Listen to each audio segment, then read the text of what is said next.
My goal is to help you live with more passion, love with more purpose, and lead an overcoming life.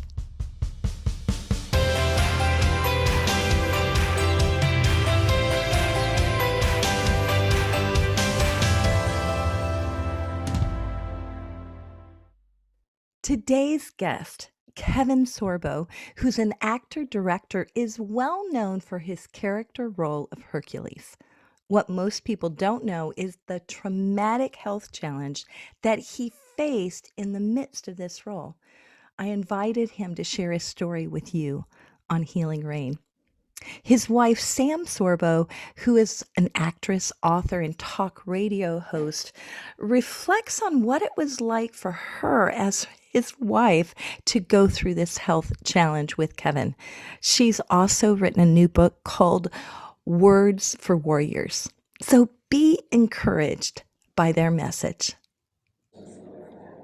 So, it really started with me on Hercules. A lot of people know me, obviously, from God's Not Dead and Let There Be Light and things like that. But it was, for me, the biggest sort of challenge of my faith in my life was at the end of season 5 on Hercules down in New Zealand. I was having problems with my left arm. I couldn't figure what was going on with it, and it was bugging me. But I was doing a lot of my own stunts. I was doing a lot of, working long days, always working out. So I kind of blew it off. But I came back to America, and I went to see my doctor, and he found a lump way up here on my left shoulder. And he was really concerned about it, wanted to do a biopsy. But before that happened, I went to see my chiropractor. Now, when I laid on the table on my back, I heard a voice urgently warn me, don't let him crack your neck. Now, here's the weird thing about that for people who do go to chiropractors. This guy's never cracked my neck in 8 years because I don't like my neck cracked. So for me to hear a voice say, don't let him crack your neck over and over again was really kind of weird for me. And I fought with the voice. Well, he cracked my neck. And that ended up being an aneurysm that had been spitting blood clots down on my arm, but that crack of the neck made a number of strokes go into my brain. And I was rushed to the hospital. Sam was rushing me there. And I remember thinking that day, it was the same day Princess Di had died. And I remember looking up this blue sky day, and I went, wow. To myself, I said, I'm going to die today.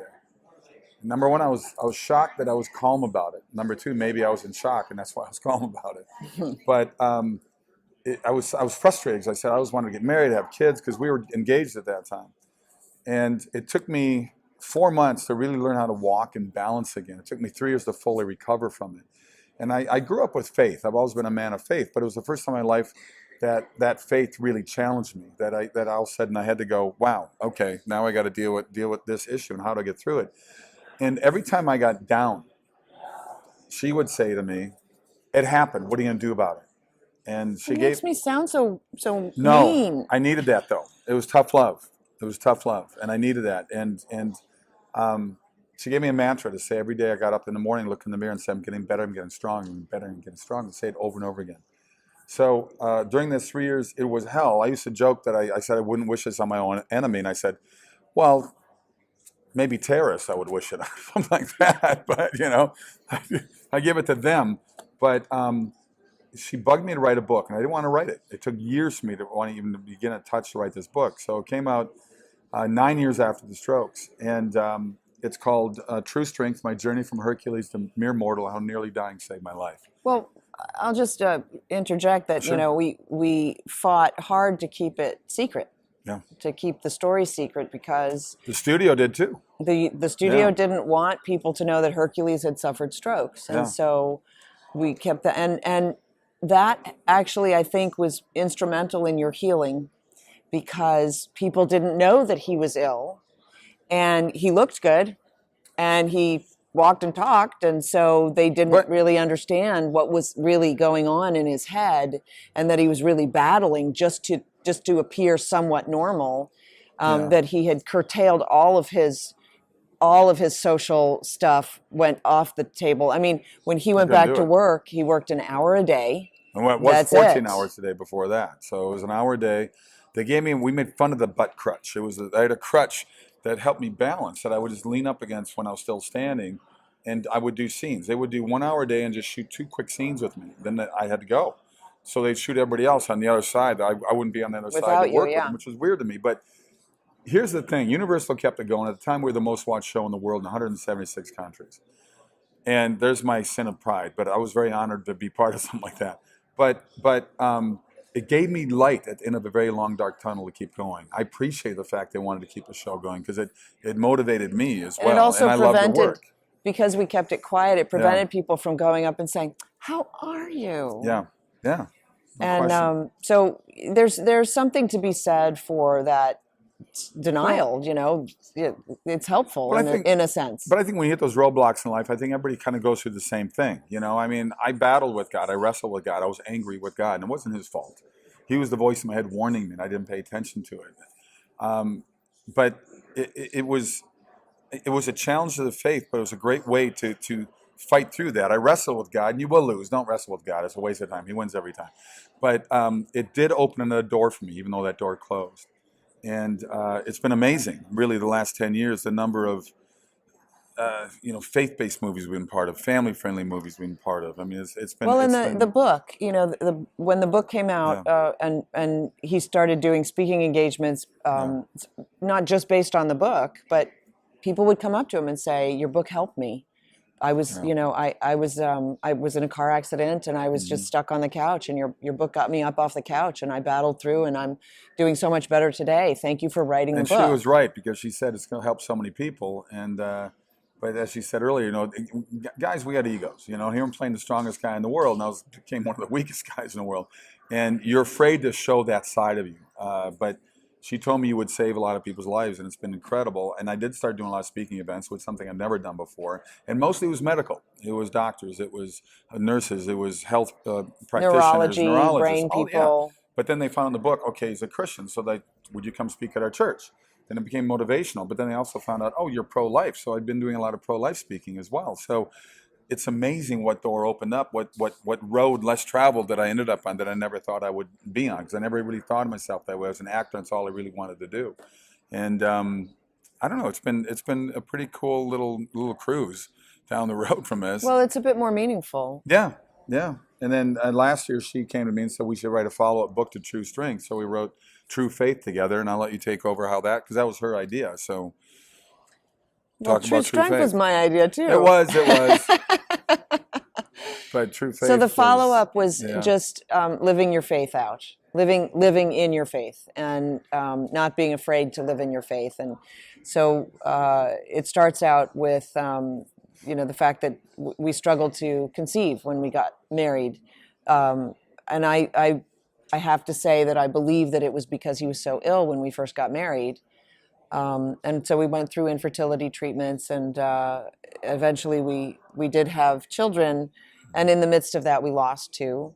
And what you go through with a miscarriage, and the strain that it can put on a marriage, and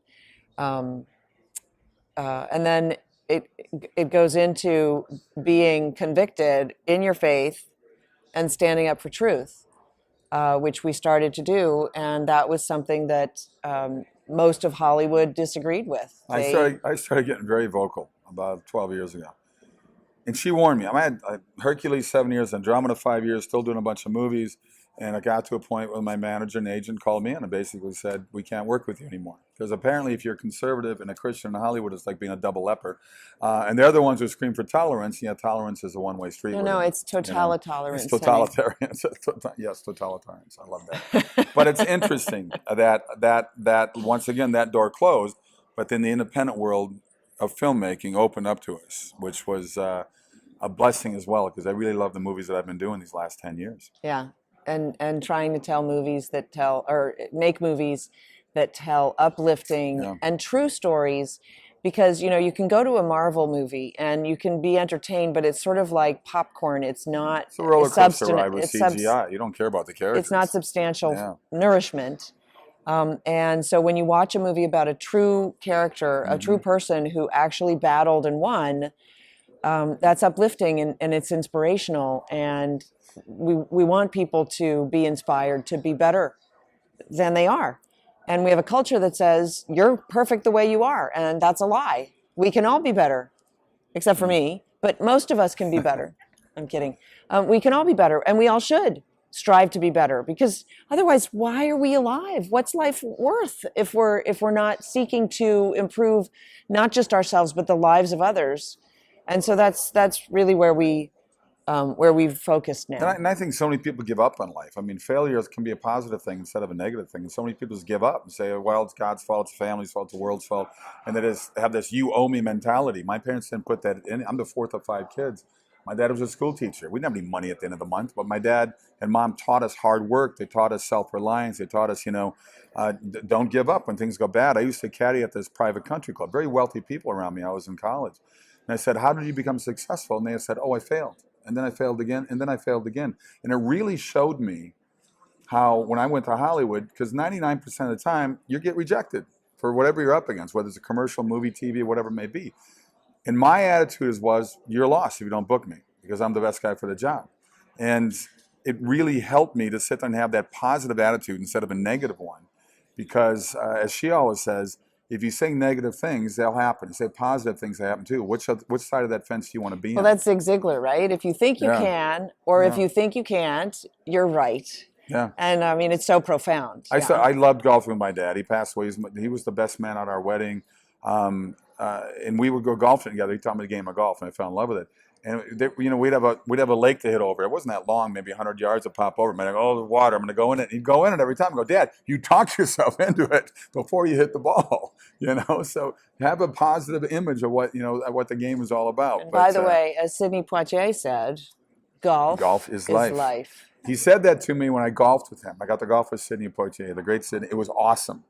And about the 5th or 6th hole, he just looked at me and goes, Kevin, golf is life. And he walked away, and I went, the heck was he talking about? But then I thought about it, and I went, it's interesting. You can find out a lot about people on the golf course together with you. It's true. And it does bring out the real personalities of people, that frustrating game. So it was pretty neat to meet him just that one time. It was pretty cool. Oh. Totalitarian. Speaking of totalitarian. Speaking of that. So to that end, actually, there's actually a great segue here, because we live in a culture that tells you to believe in yourself and think that you're the best thing since sliced bread because you're perfect the way you are. And we know that that's not true, because it's self-evident that we're all flawed and we're all trying to improve ourselves, and we ought to be trying to improve the lives of others. But it's hard to live in truth when you are surrounded by lies. And I'm fed up with the lies.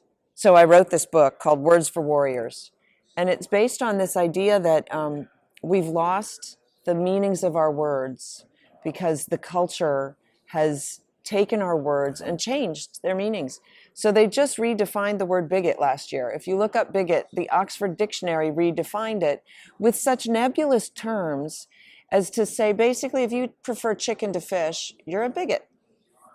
It's crazy. And that way they can call anybody a bigot. Yeah. And they're sort of right, but they're not, because, of course, that's a lie. Well, which we do. I mean, everything is about labels now without any proof. You're a racist. You're a homophobe. And they don't have, most of the time, it's just it's science. Like, what do you mean science? It's science, and they walk away. Right. So give me the They've changed. Give me the So proof. science is now politics. Yeah. Because science is not ruled by consensus, but you will hear them say the consensus science is. There is no such thing as consensus science. That's a lie. It's global warming. Then they found, oh no, now it's cold this month. So now also, it's climate change. And I go, no, it's called weather. Check out Climate Hustle 2. I narrate that one. It's very good for you. It's cool. So anyway, fascism was another one of those words that if you look up the definition for fascism, they say that it's right wing, but it has everything in common with the left wing. It's a totalitarian ideology, just like all the left wing ideologies are. And I just got fed up with that. And I thought, somebody ought to record the words and their meanings before they're just completely gone. And I wanted to set the record straight. So it's called Words for Warriors.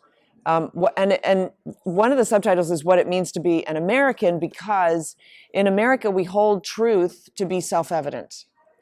And they hold truth in contempt. Mm-hmm. They love the lie. And that's really what it boils down to. Yeah. So Words for Warriors, the title comes as a reflection of the title of Saul Alinsky's book, Rules for Radicals, which was a book that was dedicated to the devil. This book is dedicated to the Word. Because in the beginning it was the Word. Was the Word, and the Word was with God, and the Word was God, and they hate God. And that's what I think as Christians we have failed to recognize. The greatest trick the devil ever played They was to believe in God. convince the world. The greatest trick the Right. devil ever played was to convince the world that he didn't exist. The greatest trick that they've played is to convince us that somehow that they don't believe in God. But they do. They believe in God. They believe they are God. And they are a jealous God. And that's why we are not allowed to worship in church. But strip clubs are open. Planned Parenthood is open. Yes, Costco's essential, Walmart's essential, but if you own a mom The and pop pot, grocery store the for pot 60 years, stores that's are not open. essential. My point is, their churches remain open, but our churches are shut. And so I'm calling on pastors to take a leadership role and open your churches. You serve. I have to say this. We love our Pastor Rob McCoy back in California. We left, but we were there for 10 years. And he got up in front, because we used to watch his live streaming.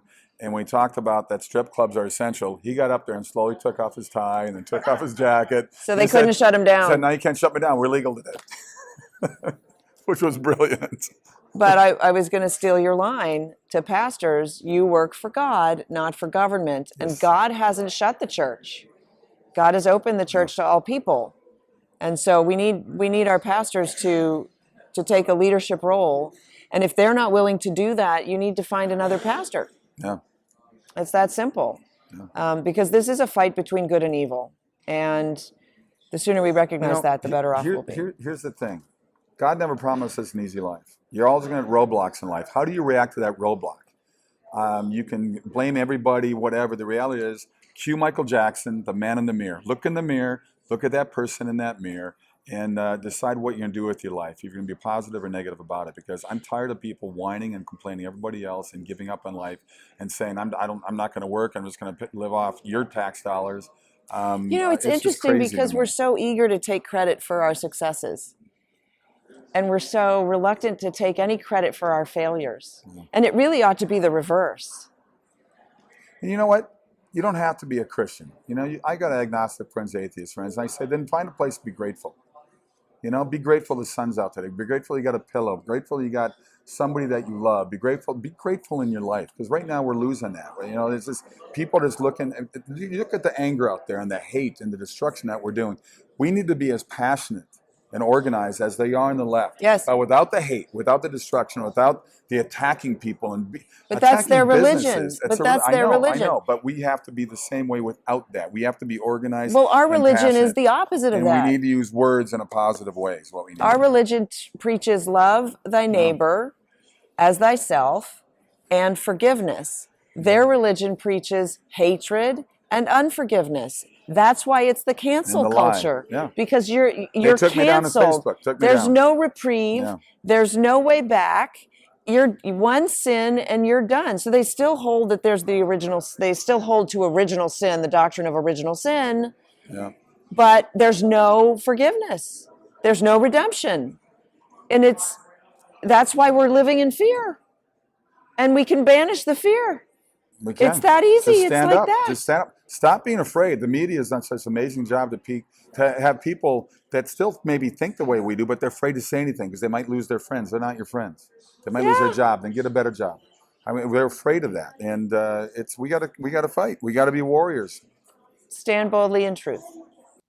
Thanks for joining us on Healing Rain. Isn't it amazing how people that may be giants are heroes to us go through challenges that we may never realize? Whatever challenge you are going through, just know that there is one who knows it all, Jesus. And he said he'll never leave you and he'll never forsake you. If you feel like you need prayer or encouragement, I'd love to send you a gift called 5 Steps of Grace, a journey guide to freedom. You can access that on my website, SueDoubtweiler.com, or text the word encouragement to 44222. We'll see you next time on Healing Rain when we celebrate our 100th episode. See you soon.